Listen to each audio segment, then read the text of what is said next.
Hey everybody, it's me, Macy, here for the April project, during which we are going to do a doormat. Now, for a doormat, there's a lot of things you can do, a lot of inspiration you can find. If you Google like clever doormat ideas like I'm doing here, you'll see a bunch of stuff that'll come up to give you a little bit of inspiration. I'm just going to do classic last name. You can put welcome, your last name, monogram. Obviously, there are tons and tons of ideas. I created my own SVG file that I've already uploaded, so like I said, I'm just going to use that. If you like what I've done here, there's a way you could do that as well using the fonts or the text item on Cricut. In Design Space, you can mix fonts and kind of get that same look that I did. Just use a really scripty font with a serify font, and you'll be able to create kind of the same thing pretty easily. You could also purchase fonts. You could go to Etsy and purchase an SVG. There's tons of images on Cricut. The options are really endless. Oh yeah, so for free fonts, here's a really good resource, dafont.com, D-A-F-O-N-T. They have tons of free fonts for you to download and import, which is actually a super easy process. I will share that link so that everybody has it. If you need help importing fonts, just let me know. I'd be happy to help. So, come up with what you want to do, figure out what you like, and then create your design or insert it into Design Space, whatever you need to do. So as always, I like to create a template. I'm just clicking square, and then I'm changing the size of the square to the same size mat that I bought, which is an 18-inch height by 30-inch in width. I know I said that backwards. And then I'm changing the color to brown just so I can get a good idea of what my design will look like on the mat. If you've watched my videos, you know I really like to see what my stuff will look like before I print it out. So I'm sending that to backwards, and then I'm going to resize my design.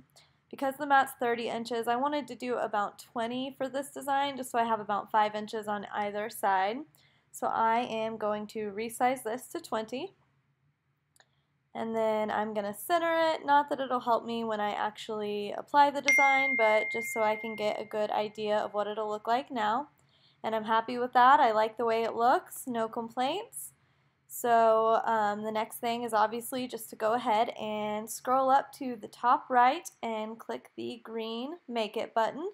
Actually, something that I forgot to note was that if you do not have a bigger mat, you're only going to be able to make your size an 11.5 by 11.5 on either side.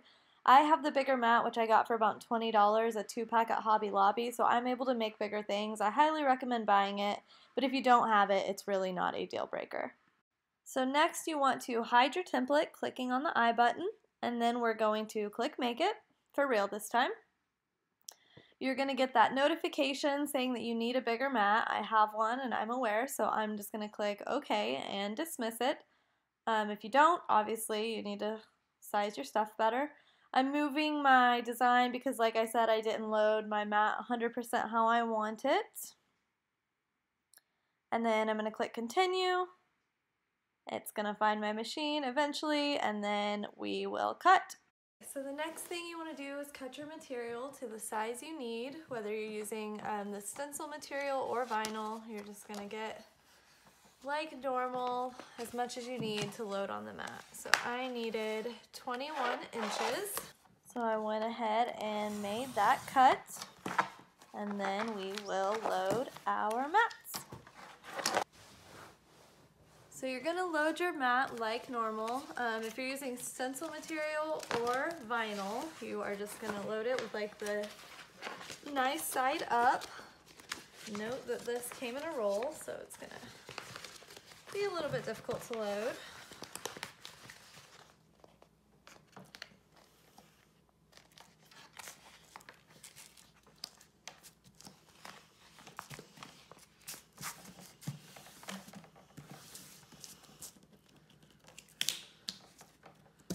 And make sure you work out all the air bubbles. And then voila! Now you're ready to load your mat. Okay, and the next thing to do is to load it up normally like you would any other project. So the light is flashing and my computer says it's time to load, so I'm going to go ahead and load it up.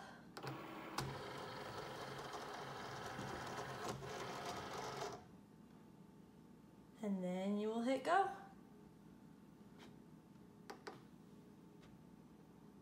Okay, and as always, we know we are done because our computer tells us so, as well as the Cricut machine. So I'm going to press unload. So the weeding process on this is going to be a little bit different.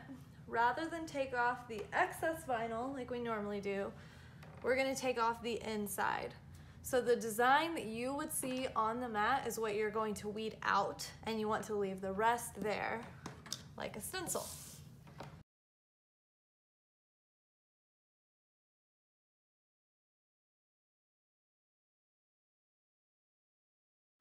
So I didn't realize my camera was not recording, so I'm going to pause it and talk real quick. All I did was put transfer tape on top of my design just like you would any other normal vinyl design. Actually, I used contact paper, which is a little bit cheaper and a little bit less sticky. That way it didn't get too sticky, but I just applied it and smoothed it down real good. And that's all I did while my camera was not recording. So I apologize for that, and we can continue right about now.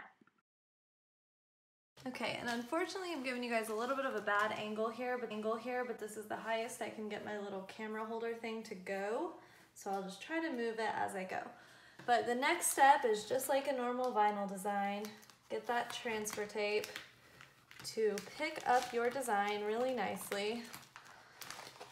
And I have some excess on the edges.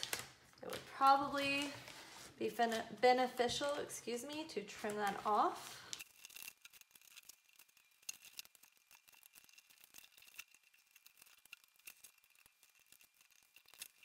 So once you get it to the transfer tape or contact paper, you should have something that looks like this.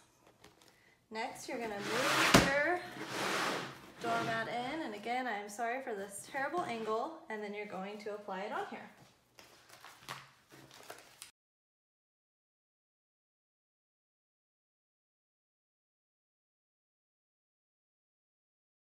So this part was really difficult, but just keep going. I promise it will end eventually. I think vinyl sticks better, but if you use the stencil material, it's just going to be difficult, but you just got to try your best and keep pushing and forcing it to stick to that mat.